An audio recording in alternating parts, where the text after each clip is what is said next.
Hello friends, मैं हूं बीरा मिश्रा और आज मैंने पहले अभी दो इकोनॉमिक्स के पर दो लेक्चर और मैंने पहले बना रखा है।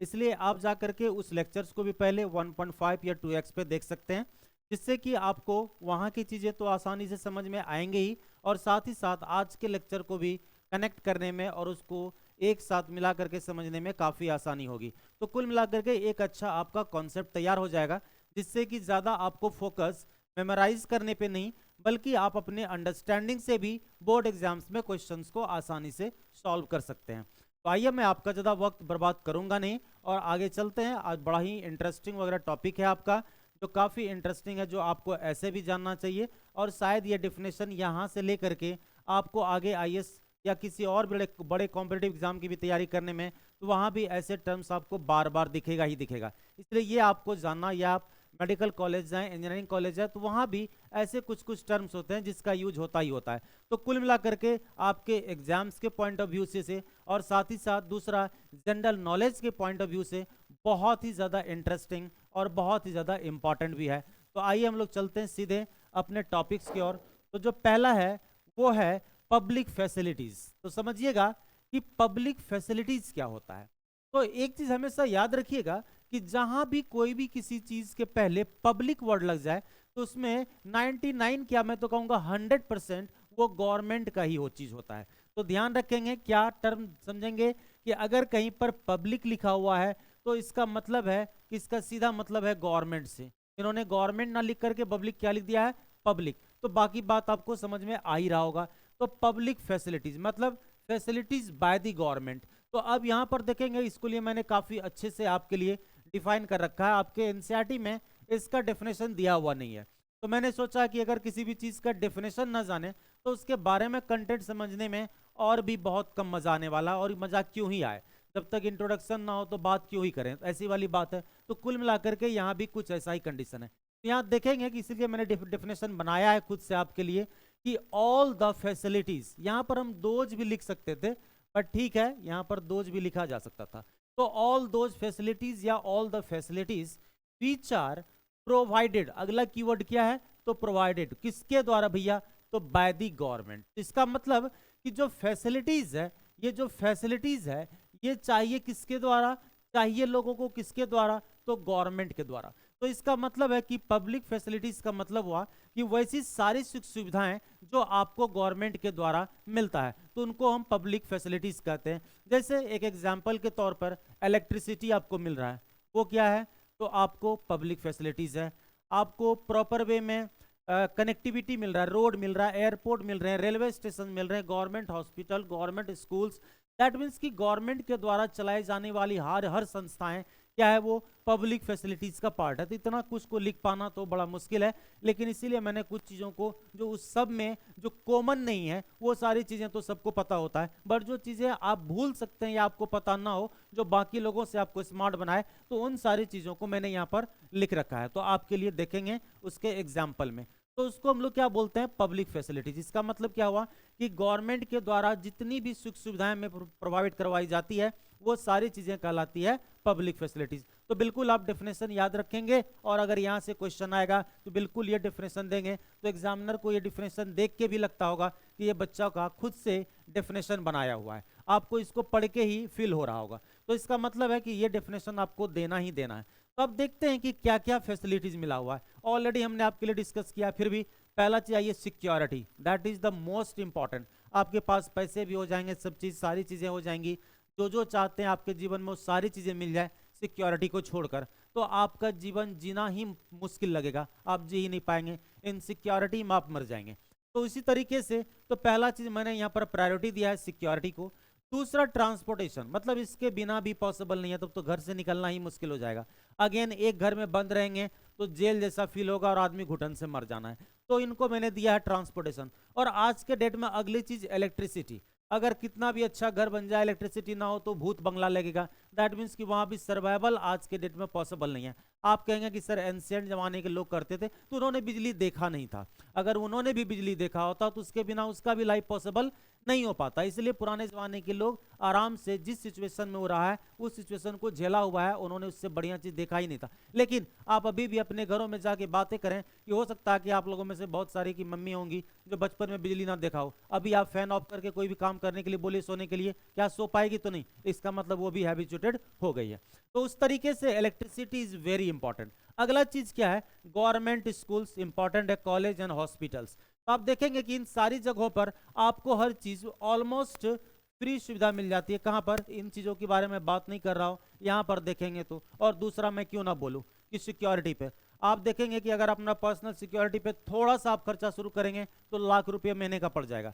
तो दैट मीन्स कि ये गवर्नमेंट आपको सिक्योरिटी प्रोवाइड कर दी जाए, तो दैट मीन्स इससे बड़ा पब्लिक फैसिलिटीज क्या ही हो सकता है। और गवर्नमेंट के द्वारा दी जाने वाली सुख सुविधाओं में, फैसिलिटीज में, मैं मानता हूं सिक्योरिटी से बढ़ के कुछ नहीं है।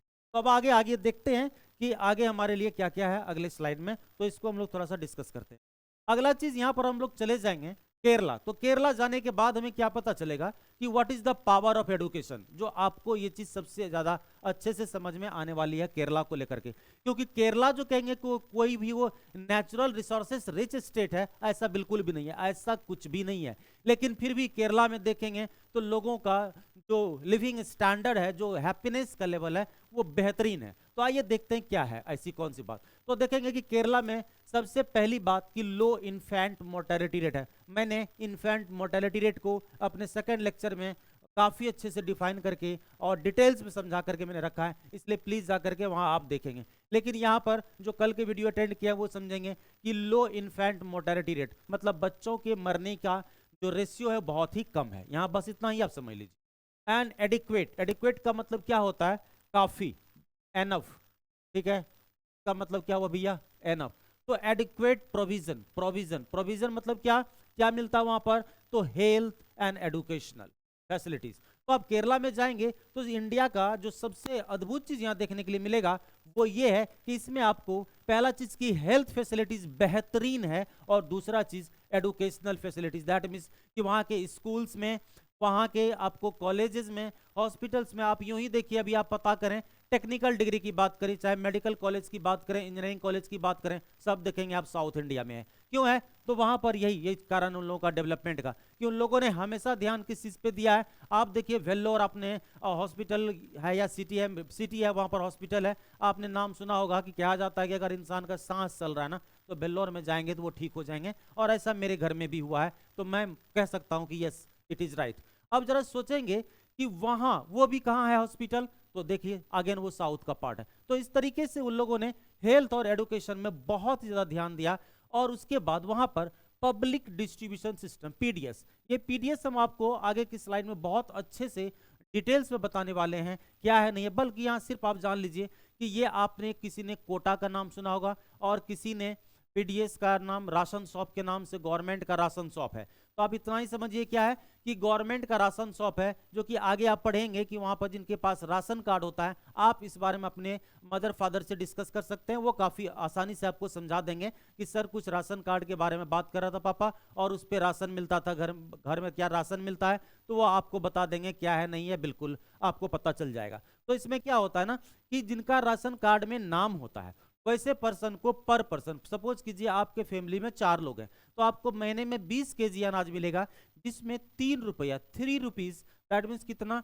तो 3 रुपीज केजी आपको राइस मिल जाएगा, और साथ ही साथ 2 रुपीज केजी आपको व्हीट मिल जाएगा। दैट मीन्स कि गेहूं मिल जाना है वहां पर महीने में। तो जितने आदमी हैं उसको क्या करिए, पर्सन मल्टीप्लाई बाय 5, ये जितना आ जाए पर्सन मल्टीप्लाई बाय 5, जितना आ जाए उतना केजी आपको अनाज वहां पर हर महीने को मिलता है। तो वही है पीडीएस। तो कहता वहां पर पीडीएस काफी अच्छे तरीके से फंक्शन करता है। इसका मतलब क्या है कि वहां गवर्नमेंट के द्वारा जो बढ़िया चावल या आटा या बाकी जो भी चीजें कहें जो मिलता होगा वो बेस्ट क्वालिटी का होगा। तो इससे क्या होता है कि वहां लोग बेस्ट क्वालिटी के ग्रेन्स खा रहे हैं, तो इनका सेहत भी अच्छा हो रहा है। और बाकी स्टेट में ये करप्शन की वजह से जो एक्चुअल में पीडीएस है वो बढ़िया से परफॉर्म नहीं कर पाता है। तो ऐसा ही कुछ कहना चाहते हैं। तो ऑब्वियसली है जब खाना उसको अच्छा, हेल्थ फैसिलिटीज, हॉस्पिटल्स, कॉलेजेस है ही वहां पर, और न्यूट्रिशनल स्टेटस आधा तो जिम्मेदारी गवर्नमेंट ने रखा है, और कुल मिलाकर के वहां के पढ़े लिखे लोग हैं तो अपने सेहत का ध्यान रखेंगे। तो कुल मिलाकर के हेल्थ और न्यूट्रिशनल स्टेटस है ये बेहतरीन रहने वाला है। अब अगला हम लोग चलते हैं बॉडी मास इंडेक्स। ये बहुत इंपॉर्टेंट है और आज के डेट में काफी ये चर्चा में रहता है। आप कहीं भी न्यूज़पेपर या कहीं पर भी देखेंगे तो बॉडी मास इंडेक्स बहुत ही ज्यादा इंपॉर्टेंट हो गया। इसका सबसे पहला जो रीजन है वो रीजन ये है कि आजकल लोग ओबीज हो रहे हैं। ओबीज का मतलब क्या होता है? ओवरवेट। दैट मीन्स कि जितना आपके हाइट और एज के हिसाब से आपके बॉडी का वेट होना चाहिए उससे या तो आपका ज्यादा है या कम है। तो कुल मिलाकर के बॉडी मास इंडेक्स यही दो चीज बताता है। तो क्या बताता है, यहीं पर खत्म कर दीजिए इसको, कि ज्यादा या कम क्या है आपके पास, आपका वेट ज्यादा है या आपका कम है। तो कुल मिलाकर के यही चीज देखेंगे। बट एग्जाम में तो इससे काम नहीं चलेगा, तो क्या करेंगे वहां पर? तो वहां पर आपसे पूछ देगा कि how to calculate body mass index, बस यही क्वेश्चन दे दिया और इसमें आपको नंबर बिठा दिया 3 नंबर। अब बात बहुत छोटी है लेकिन आपका नंबर 3 कट जाएगा, जिससे कि जो हमने आपसे वादा किया है कि 100 में 99 एसएसटी में मार्क्स दिलाने का, ये विनय मिश्रा बोल रहा, और ये ऑफलाइन में भी खुल के बोलता हूं अपने बच्चों को, और आप कहेंगे तो इस बार में मार्क उन लोगों का मार्कशीट भी शेयर कर दूंगा। भले उस बच्चे को 60% नंबर आया हो बट एसएसटी में 98, 97, 98 है। आप चाहें तो मैं, आप बोलेंगे तो मैं आपको पब्लिश करूंगा, तो आपको नंबर दिलाऊंगा, ये मेरी गारंटी है। तो आइए, how to calculate body mass index. अब अगर बॉडी मास इंडेक्स को कैलकुलेट करना होगा तो कैसे करेंगे? तो यहां पर बीएमपी, तो आपको मैंने कहा 3 नंबर में पूछ देंगे तो आपको कुछ नहीं करना है, तो बॉडी मास इंडेक्स एग्जाम में पूरा लिख देना, बीएमपी मत लिखिएगा। अगर उनसे पहले आपको बीएमपी लिखने की जरूरत पड़ रही है तो आप शॉर्ट में बीएमपी दे सकते हैं, नहीं तो फुल फॉर्म लिखिएगा। तो ये क्या है कि वेट, किसी इंसान का क्या हो गया वेट, उसको डिवाइड कर देना क्या, हाइट को मीटर स्क्वायर से। आप नहीं समझे होंगे तो आइए समझते हैं। आपका वेट मान के चलिए 50 केजी है, और अगर आपका हाइट की बात करें तो यहां पर 10 मीटर आपकी हाइट है। तो अब ये क्या करा है, स्क्वायर। तो मैथमेटिक्स जानते हैं 10 को स्क्वायर करेंगे तो क्या आ जाएगा, तो 100। तो इसका मतलब क्या हो गया कि आपको 100 से इसको मल्टीप्लाई कर देना है, और इससे जो आपका वैल्यू निकलेगा, तो यहाँ पे जो भी आ रहा होगा, मुझे लगता है 0.5 समथिंग आ रहा है, उतना मेरा मैथ कमजोर है तो मैं बता दूं, अगर ये इतना आ रहा था, अब इसका क्या देखना होगा कि इसका फिर इंडेक्स बनेगा, वो सारा इंडेक्स को तो हमें आपको उतना याद नहीं करना है, क्योंकि हर वेट के लोगों का उसके बाद क्या देखना पड़ेगा, वेट देखना पड़ेगा, हाइट देखना पड़ेगा, एज देखना पड़ेगा, then we can calculate the actual body mass index. Otherwise it is not possible to find value, the exact value of the body mass index, impossible, it cannot be। तो इसके लिए सारी चीजें, तो अब इतना चीज तो हमें बोर्ड पढ़वाएगा नहीं, तो इसलिए आपके लिए वहां से कोई काम नहीं, आपने डेफिनेशन लिख दिया,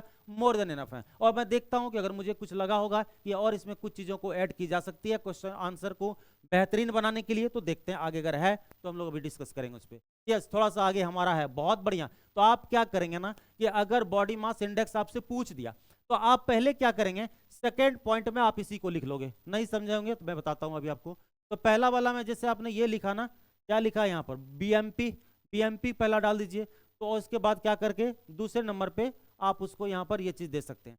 तो यहां पर क्या है कि we calculate, very very important keywords. तो कैलकुलेट क्या करते हैं, तो न्यूट्रिशनल लेवल, ऑब्वियसली है न्यूट्रिशनल लेवल के वजह से ही हमारे बॉडी का वेट बढ़ता है घटता है। तो यहां पर देखेंगे, और साथ ही साथ whether the people are normal, क्या पीपल नॉर्मल है, मतलब जितना हाइट और एज के हिसाब से उसका वेट होना चाहिए था क्या उतना है, अगर है तो वो हो गया नॉर्मल, अगर नहीं है ज्यादा है। ओबीज का मतलब क्या होता है, ओबेसिटी आजकल बहुत ज्यादा चर्चा में रहता है, तो इस वर्ड को आप याद भी कर लेंगे, नहीं तो कहीं कहीं भी आपकी बेइज्जती हो सकती है। अगर किसी कोई कहेगा कि मेरे पापा ओबेसिटी से परेशान है, तो आप पूछेंगे क्या होता है, तो पक्का हंसेंगे, बहुत ही कॉमन वर्ड हो गया। तो ओबेसिटी, ओबीज का मतलब क्या हुआ, ओवरवेट होना। सपोज कीजिए कि आपका हाइट और क्या कहते हैं एज के हिसाब से आपका वजन होना चाहिए 20 केजी, और वहां पर आपका वजन है 30 केजी या इससे भी ज्यादा, किसी का 40 भी, दुगुना भी होता है। तो दैट मीन्स कि ये चीजें करें, अगर ऐसा है तो ओबीज है, या फिर अंडर वेट है। इसका मतलब क्या हो गया कि आपका वेट होना चाहिए था कितना, और आपका वेट कितना है, 15 केजी, 16 केजी, 17 केजी, या उससे भी ज्यादा या उससे भी कम। तो कुल मिलाकर के ये नीचे वाले में क्या बोला जाएगा, अंडर वेट। ठीक है, तो आप अपना भी जाके चेक कर सकते हैं और करना भी चाहिए, और अगर उसमें ज्यादा है तो कम करिए, कम है तो फिर फिट करिए, क्योंकि हेल्थ इज वेल्थ, उससे इंपॉर्टेंट ज्यादा कुछ भी नहीं होता। अब आते हैं अगला, ह्यूमन डेवलपमेंट रिपोर्ट। ये बिल्कुल ऐसा चीज है कि आप अगर बीपीएससी यूपीएससी के जाकर के पेपर को, प्रीवियस ईयर क्वेश्चन को देखें तो यहाँ से ये क्वेश्चन आता ही रहता है, ह्यूमन डेवलपमेंट इंडेक्स हमेशा चर्चा में। तो कहाँ कहाँ से क्वेश्चन बनता है वो भी मैं दिखाता हूँ आपको कि यूपीएससी या बीपीएससी में कैसे क्वेश्चन बनते हैं। तो सबसे पहला चीज आ जाएगा कि ह्यूमन डेवलपमेंट रिपोर्ट को पब्लिश्ड कौन करता है, वेरी इंपॉर्टेंट कि भाई इसको पब्लिश्ड कौन करता है इस रिपोर्ट को, तो उसका नाम है UNDP, United Nation Development programme. ध्यान रखेंगे ये पक्का वाला आपका एमसीक्यू का एक क्वेश्चन है, तो यहां ध्यान रखेंगे क्या कि ह्यूमन डेवलपमेंट रिपोर्ट को पब्लिश कौन करता है? UNDP, UNDP, UNDP. 4-5 बार आप भी बोल लो और लिख लो इसको। और क्या करता है? ये कंपेयर करता है कंट्री बेस्ड ऑन, किस चीज पे ये कंपेयर करता है? तो देखते हैं ये बेस्ड ऑन किस चीज पे। तो एजुकेशनल लेवल सबसे पहला चीज।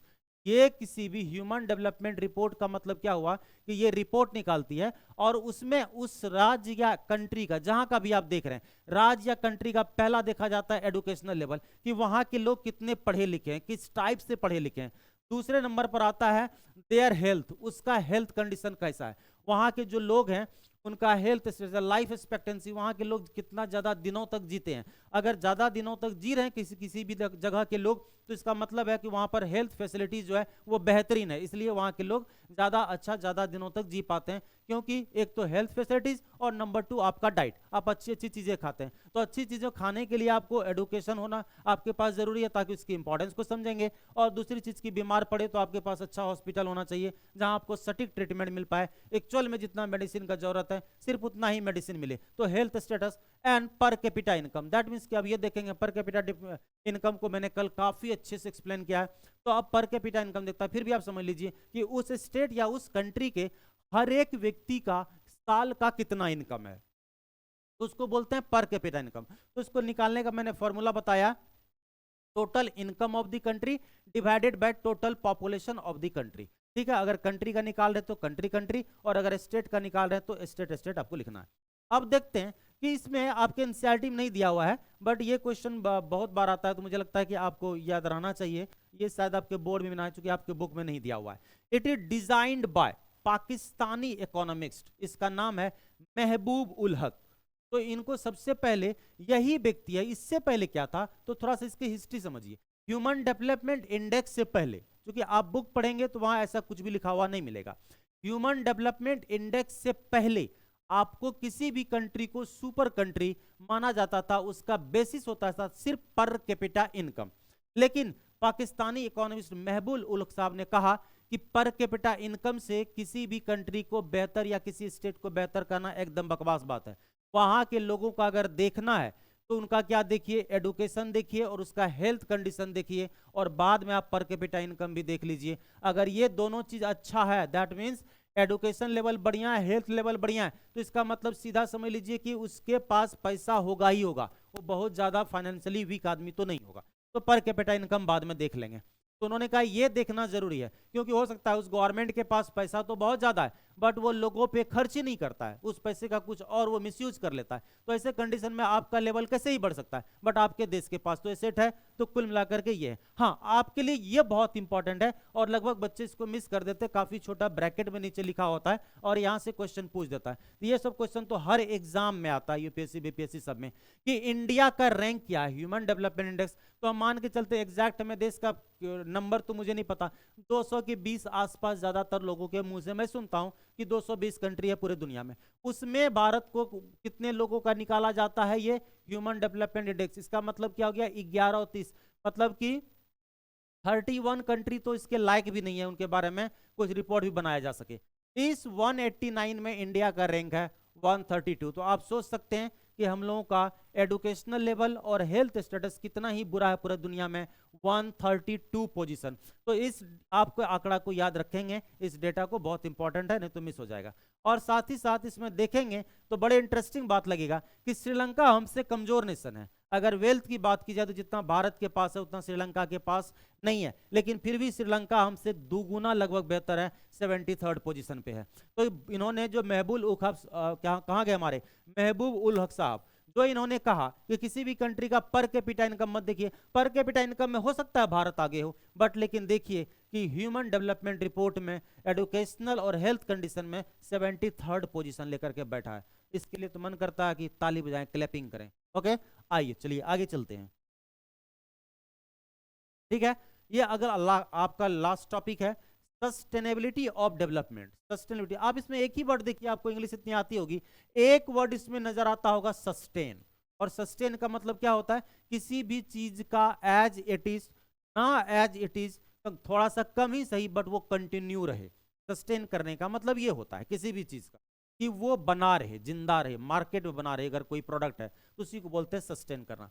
तो इसका मतलब क्या होता है, लेकिन डेवलपमेंट में उसका क्या रोल है, तो आइए देखते हैं उनको जोड़ करके।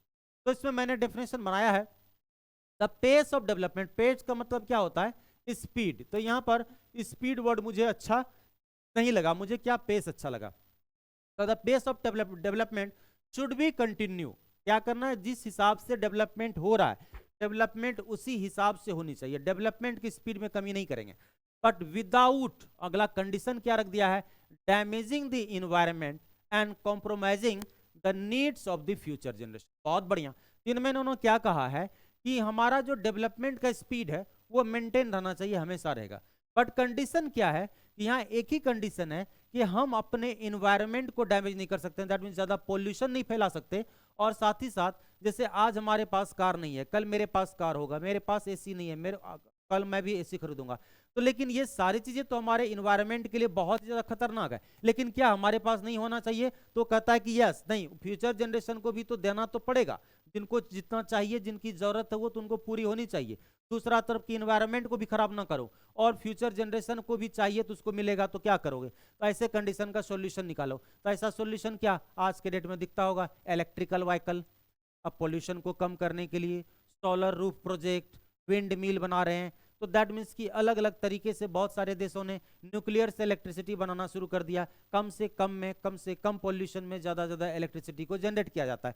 तो कुल मिलाकर के ये कह रहे हैं कि अब उसका अल्टरनेटिव ढूंढो जहां की चीजें उतनी ही यूज होगी। अब पेट्रोल तो हमें फ्यूचर जनरेशन के लिए भी बचा के रखना है, आपके बाल बच्चे के लिए भी। तो ऐसे कंडीशन में मोटर व्हीकल निकाल दिया कि चलो अब उससे लोग चलाओ, तो उससे क्या होगा, पेट्रोल पे लोगों का जोर कम होगा। आइए अब कुछ नोट में नीचे में दिया हुआ है, तो वहां पर थोड़ा देख लीजिए कि ground water over use particularly found in the agriculturally prosperous region of Punjab and western UP. तो अब ये क्या करें कि जो ग्राउंड वाटर कौन सा हुआ, जिस वाटर को आप अपने मोटर से, या बहुत के घरों में चापाकल होगा जिससे उस पानी को निकालते हैं, उसी को ग्राउंड वाटर पानी कहते हैं, वाटर कहते हैं। अब ये खास करके तो इसका लेवल क्या होता है, तो जैसे मान के चलिए कि ये हमारा अर्थ सरफेस है और ये सारा क्या है, ये सारा वाटर है, ठीक है, ये सारा वाटर है। तो अभी आपने बोरिंग किया तो पानी यहीं मिलना शुरू हो गया, बट कुछ साल बाद क्या हो रहा है कि यहाँ पानी नहीं मिल रहा है, और आपको थोड़ा सा क्या करना पड़ रहा है